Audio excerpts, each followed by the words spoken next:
अस्सलाम वालेकुम स्टूडेंट्स, मेरा नाम अम्मार मुजाहिद है और आज के इस लेक्चर में हम क्वेश्चन नंबर 78 को सॉल्व करेंगे। एक्सरसाइज हमारी चल रही है 4.4, जिसमें हम ग्राफ स्केचिंग के बारे में सीख रहे हैं और इन क्वेश्चंस में पर्टिकुलरली हमें रैशनल फंक्शंस के ग्राफ स्केच करना हम स्केच करते हैं। ठीक है, तो ये कुछ एक स्टेप्स हैं जिनको हम पिछले काफ़ी लेक्चर से फॉलो करते आ रहे हैं। आप तो मेरे ख्याल में हमें याद हो जाने चाहिए, पढ़ने की ज़रूरत भी नहीं पढ़नी चाहिए। सबसे पहले डोमेन, उसके बाद डेरिवेटिव्स फर्स्ट और सेकंड, देन क्रिटिकल पॉइंट्स और उन पर फंक्शन का बिहेवियर, फिर increasing decreasing intervals and then point of inflection और कॉन्केविटी, इसी तरह फिर उसके एसिम्पटोट्स। ठीक है, आप तरतीब आगे पीछे कर सकते हैं, लेकिन इसमें देखें ना, सेकंड स्टेप में हम डेरिवेटिव मालूम कर रहे हैं। डेरिवेटिव पहले फाइंड करना पड़ेंगे आपको, क्योंकि इसके बगैर ना तो आप क्रिटिकल पॉइंट्स मालूम कर सकते हैं, ना ही इसके पॉइंट ऑफ इन्फ्लेक्शंस मालूम किए जा सकते हैं विदाउट डेरिवेटिव्स। ठीक है, तो इसलिए पहले ये डेरिवेटिव फाइंड करेंगे, आगे तरतीब आगे पीछे हो जाए कोई मसले वाली बात नहीं है। ले जी, ये है क्वेश्चन नंबर 78। स्टेटमेंट आप रीड कर सकते हैं, तो हम इसको स्टेप वाइज ही लेके चलते हैं। सबसे पहले डोमेन। अब देखें, चूंकि ये फंक्शन है फ्रैक्शन की फॉर्म में, तो हमें क्या करना है, डिनोमिनेटर में ज़ीरो से बचना है। तो उसका तरीकाकार ये होगा कि आप वो नंबर्स मालूम कर लें जिनकी वजह से डिनोमिनेटर में ज़ीरो आ रहा है, उनको आप निकाल दें अंदर से। तो ये एक क्वाड्रेटिक इक्वेशन बन रही है, इसको सोल्व किया जा सकता है, फैक्टराइज कर सकते हैं इसको। फैक्टराइजेशन बनेगी 7 - 2 - 14 इज इक्वल टू 0। यहाँ से x कॉमन लीजिए, बाकी आ जाएगा x + 7, देन -2 कॉमन और फिर से बचेगा x + 7। अगेन x + 7 दोनों टर्म्स में मौजूद है, तो x + 7 कॉमन लिया जा सकता है, बाकी बचेगा x एंड यहाँ से -2। तो दोनों आप जानते हैं अलग-अलग ज़ीरो को इक्वल करेंगे, x की दो वैल्यूज़ आ जाएंगी, -7 और +2। यानी ये दो नंबर्स हैं जिनसे हमें बचना है। ये दो नंबर्स अगर आप फंक्शन में पुट करते हैं तो वो फंक्शन अनडिफाइन हो जाएगा। तो आपकी जो डोमेन बनेगी, तमाम रियल नंबर्स आ जाएंगे except these two numbers, -7 and 2। ठीक है, इंटरवल फॉर्म में भी लिखा जा सकता है। आप स्टार्ट कर सकते हैं -∞ से -7 तक, उसके बाद -7 से +2 एंड देन फ्रॉम 2 to ∞। लीजिए जी, ये है इसकी डोमेन। ठीक है, सेकेंड स्टेप में हमें डेरिवेटिव्स मालूम करने हैं। डेरिवेटिव्स का काम थोड़ा सा लेंथी है, जो कि मैं आप पे छोड़ रहा हूँ। मैं डायरेक्टली यहाँ पर लिख देता हूँ, ऑलरेडी फाइंड कर रखे हैं मैंने। तो फर्स्ट डेरिवेटिव आ जाएगा 5/(x - 2 whole square. This is the first derivative. इसी को दोबारा डिफरेंशिएट करेंगे तो वो हमारे पास बनेगा -10 डिवाइडेड बाय x - 2 क्यूब। ले जी, ये हैं फर्स्ट दो डेरिवेटिव्स।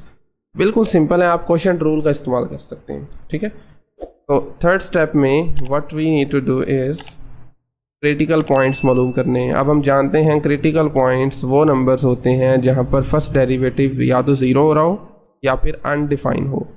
अब मैं आपको पिछले कई एक लेक्चर से बता रहा हूँ, जब भी कांस्टेंट को डिवाइड करते हैं ना किसी वेरिएबल से, तो वो कभी भी ज़ीरो के इक्वल नहीं बन सकता। अब देखें ना, डिनोमिनेटर में 5 फिक्स है, ये चेंज नहीं हो सकता। डिनोमिनेटर में अगर आपका 0 ले जाते हैं तो वो अनडिफाइन हो जाएगा, आप 1 ले जाते हैं तो वो 5 बनेगा, आप -1 लेंगे तो वो -5 बनेगा। तो ये 0 कभी भी नहीं हो सकता। ठीक है, अलबत्ता ये अनडिफाइन हो सकता है किस नंबर पर, जहाँ पर ये डिनोमिनेटर 0 है, यानी x - 2 का होल स्क्वायर कहाँ पर 0 होगा। और वो मेरे ख्याल में हमें पता चल रहा है डायरेक्टली, सीधा सीधा अगर मैं x की जगह पे 2 लगा दूंगा, सॉल्व भी किया जा सकता है इसको, 1-2 स्टेप्स का काम है। चलें कर लेते हैं। यहाँ से आ जाएगा x - 2 = 0 और अल्टीमेटली x की वैल्यू 2 आ जाएगी। Very simple. तो 2 क्रिटिकल पॉइंट हो सकता था, लेकिन ये नहीं होगा। वजह, क्योंकि ये हमारे फंक्शन की डोमेन में ही नहीं है। हम सिर्फ उन क्रिटिकल पॉइंट्स को करते हैं कंसीडर जो कि फंक्शन की डोमेन में होते हैं। ठीक है, तो ये चूँकि 2 डोमेन में ही नहीं है, तो हम इसको फिर कंसीडर नहीं करेंगे एज अ क्रिटिकल पॉइंट। ठीक है, अच्छा, इसमें एक चीज़ आपने कन्फ्यूजन दूर करनी है। ठीक है, ये डोमेन का पार्ट नहीं है, लेकिन यहाँ से फंक्शन का बिहेवियर डिफरेंट हो सकता है। मसलन ये हो सकता है कि 2 के पीछे कुछ इंक्रीजिंग हो बाद में डिक्रीजिंग हो, या पहले डिक्रीजिंग हो बाद में इंक्रीजिंग हो। ठीक है, तो ऐसा कुछ पॉसिबल होता है बाज़-औक़ात, ठीक है, इन सम केसेस हो सकता है। तो खैर 2 इस वक्त क्रिटिकल पॉइंट नहीं है। This implies that no extreme, या आप लिख सकते हैं नो एक्सट्रीम वैल्यूज़। वजह क्या है? क्योंकि क्रिटिकल पॉइंट ही कोई नहीं है तो एक्सट्रीम वैल्यू कैसे होगी फिर, ठीक है। लें जी, 4th नंबर पे आगे हम मालूम करते हैं इसके इंक्रीजिंग और डिक्रीजिंग इंटरवल्स। वो हमें पता चलते हैं डेरिवेटिव के साइन से, ठीक है। अब हमारे पास क्या है? डेरिवेटिव है 5/x-2 का होल स्क्वायर। ये देखें नीचे वाला जो स्क्वायर है ना, इसने अंदर वाले नेगेटिव नंबर्स को भी पॉजिटिव बना देना है, ऊपर वैसे ही पॉजिटिव है। तो ज़रा ऑब्जर्व कीजिए, इस डेरिवेटिव की मदद से आपके पास ये डेरिवेटिव पूरी रियल लाइन पर पॉजिटिव होगा 2 के अलावा। 2 पे तो खैर अनडिफाइन हो रहा है ना, तो आप लिख सकते हैं since derivative is greater than 0 for all real numbers except 2। 2 को हम कंसिडर नहीं करेंगे क्योंकि 2 पे हमारा डेरिवेटिव जो है ना वो अनडिफाइन हो रहा है, ठीक है। This implies that function f कह लें इसको, is increasing on its domain. Domain लिखेंगे हम, ठीक है, इंटायर रियल लाइन नहीं लिखेंगे क्योंकि 2 उसमें शामिल नहीं है। आप सिर्फ लिख सकते हैं कि ये अपनी डोमेन के अंदर जो है वो इंक्रीज़ कर रहा है, ठीक है, इंटायर डोमेन। लें जी, इंक्रीजिंग डिक्रीजिंग इंटरवल्स भी आ चुके हैं। अब फाइनली हम इसके पॉइंट ऑफ इन्फ्लेक्शन मालूम करेंगे। पॉइंट ऑफ इन्फ्लेक्शन भी क्रिटिकल पॉइंट्स की तरह ही होते हैं, बट वो सेकंड डेरिवेटिव से आ रहे होते हैं। तो सेकंड डेरिवेटिव कहाँ पर 0 हो या अनडिफाइन हो तो वो हमारे पॉइंट ऑफ इन्फ्लेक्शन होते हैं। अब सेम केस जो मैंने आपको फर्स्ट डेरिवेटिव में बताया था कि ये कभी भी 0 नहीं हो सकता, सेकंड डेरिवेटिव भी कुछ वैसा ही है, कांस्टेंट ओवर वेरिएबल, तो ये भी कभी 0 नहीं हो सकता। अलबत्ता अनडिफाइन हो सकता है, कहाँ पर? When this denominator is 0। तो डिनोमिनेटर इस मरतबा हमारे पास है x-2 क्यूब, ठीक है। तो यहाँ से आ जाएगा x-2 equal to 0 and ultimately you will get x is equal to 2। अब मसला ये है कि 2 हमारी डोमेन में ही शामिल नहीं है, इस वजह से हम इसको पॉइंट ऑफ इन्फ्लेक्शन तो नहीं कह सकते, या आप लिख सकते हैं no point of inflection. No point of inflection but यहाँ से कॉन्केविटी चेंज हो सकती है, क्योंकि ये कंडीशन को तो डेफिनेशन को तो सेटिस्फाई कर रहा है ना, सेकंड डेरिवेटिव 0 है या अनडिफाइन है। इस वजह से हम सेकंड डेरिवेटिव का साइन अलबत्ता ज़रूर चेक करेंगे। उसके लिए आसान तरीका ये है कि आप रियल लाइन लगा लीजिए, ठीक है, और उसके ऊपर जो आपका ये जो पॉइंट आया है आपके पास, which is by the way 2 ने हमारी इस रियल लाइन को 2 हिस्सों में तकसीम कर दिया। 2 से बड़े नंबर्स लैदा हो गए, छोटे लैदा हो गए। अब आपने दोनों तरफ से कोई एक एक नंबर पिक करना है अपनी मर्ज़ी का। मैं यहाँ से 0 ले लेता हूँ और यहाँ से मैं पिक करता हूँ लेट्स से 3।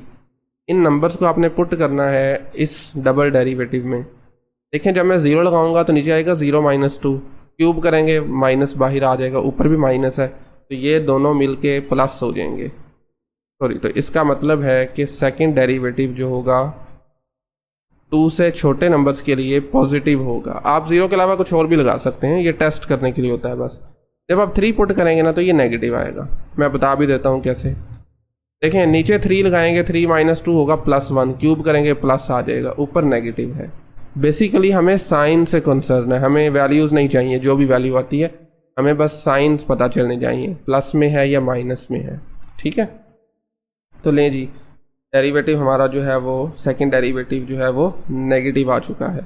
पॉजिटिव का मतलब होता है इस इंटरवल में ये कॉनकेव अप होगा, नेगेटिव का मतलब है इस इंटरवल में कॉनकेव डाउनवर्ड होगा, ठीक है।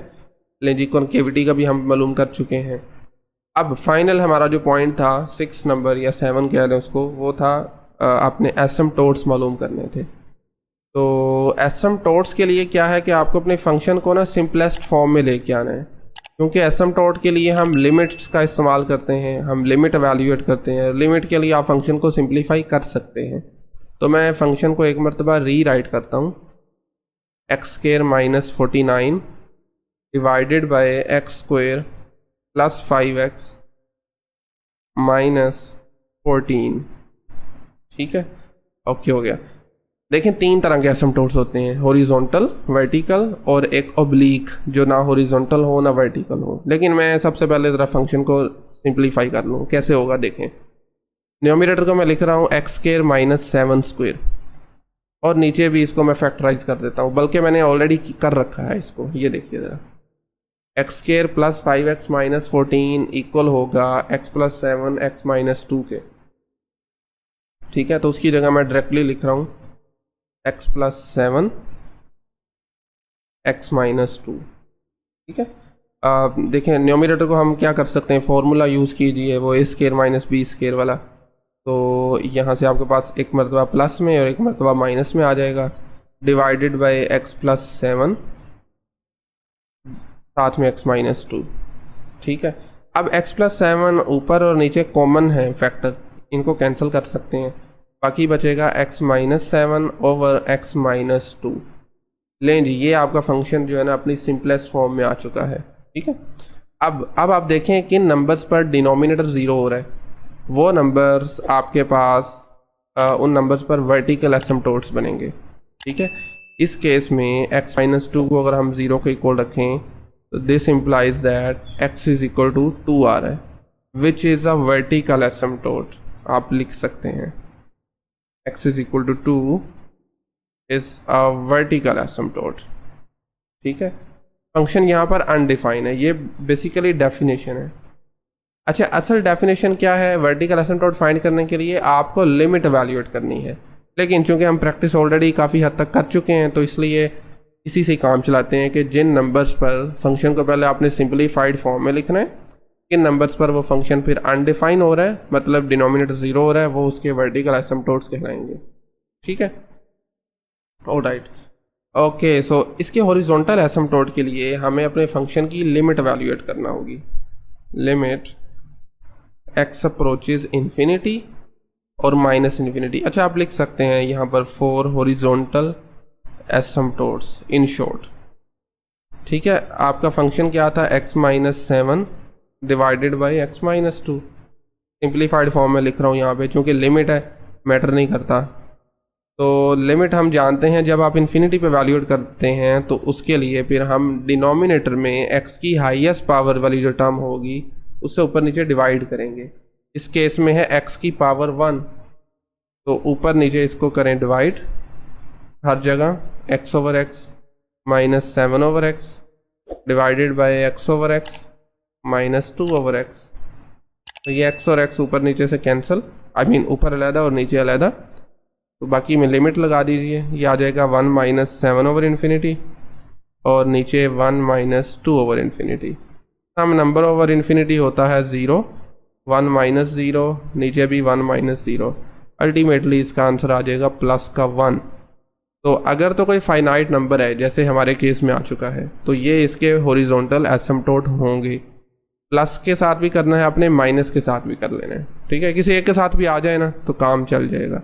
अब इस केस में अगर मैं माइनस इन्फिनिटी यहाँ पर लगाता हूँ तो मेरा सेम आंसर आ रहा है, डिफरेंट भी आ सकता है। ठीक है, डिफरेंट आए आपने दोनों वैल्यूएट करने हैं, अगर डिफरेंट आए तो वो भी इसका फिर हॉरिजॉन्टल एसिम्प्टोट होगा। ठीक है, तो हमारे केस में फिर इसका मतलब ये हुआ कि y is equal to 1 is a horizontal asymptote. ठीक है, हॉरिजॉन्टल एसिम्प्टोट।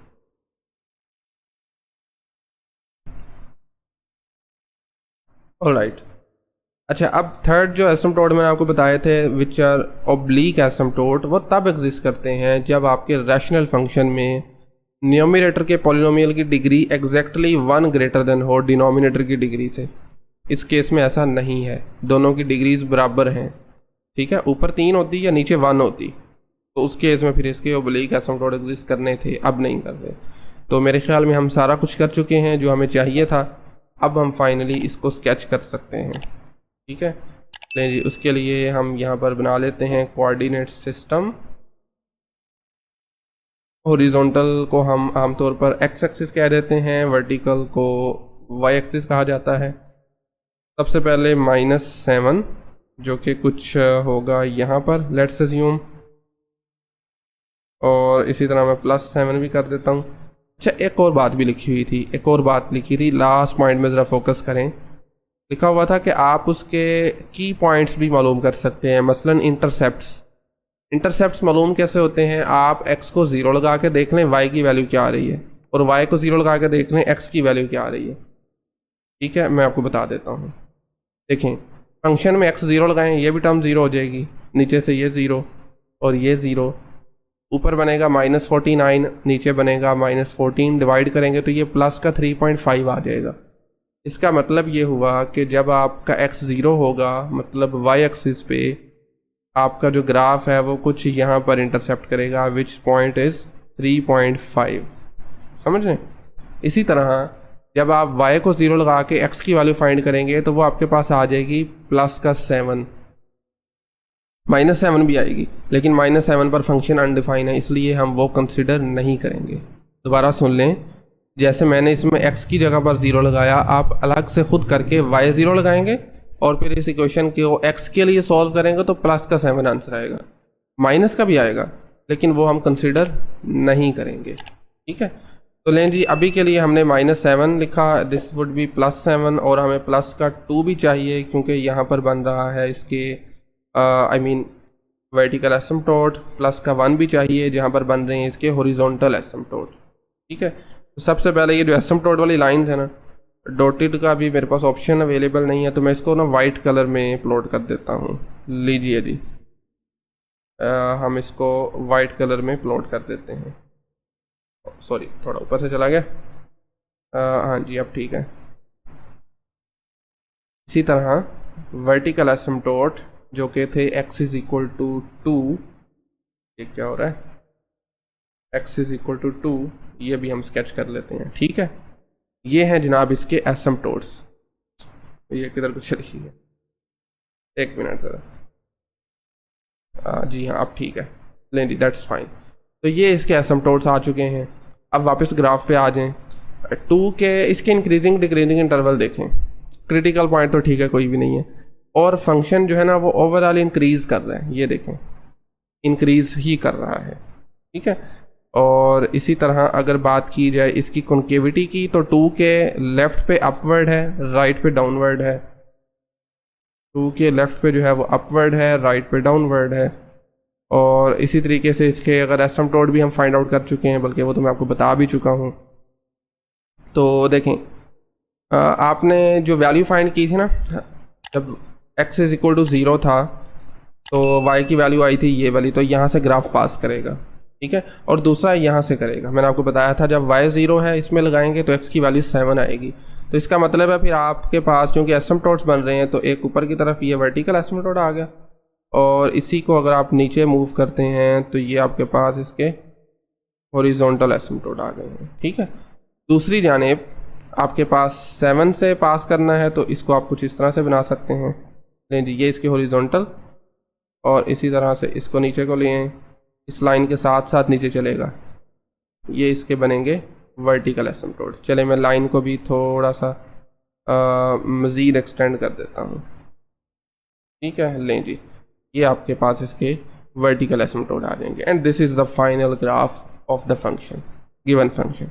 ठीक है, मेरे ख्याल में काफ़ी है, एक क्वेश्चन ही डेली का ही करेंगे हम, क्योंकि टाइम ऑलरेडी हमारा काफ़ी हो चुका है, बेसिकली 20 मिनट्स ऑलमोस्ट हो चुके हैं। चलें खैर, अगर इस क्वेश्चन में कहीं पे कुछ नहीं समझ लगा, कोई problem, question query, comment section में आप पूछ सकते हैं। अदरवाइज नेक्स्ट लेक्चर में मिलते हैं 79 क्वेश्चन के साथ। तो आज के लिए इतना ही काफ़ी है। Thank you very much.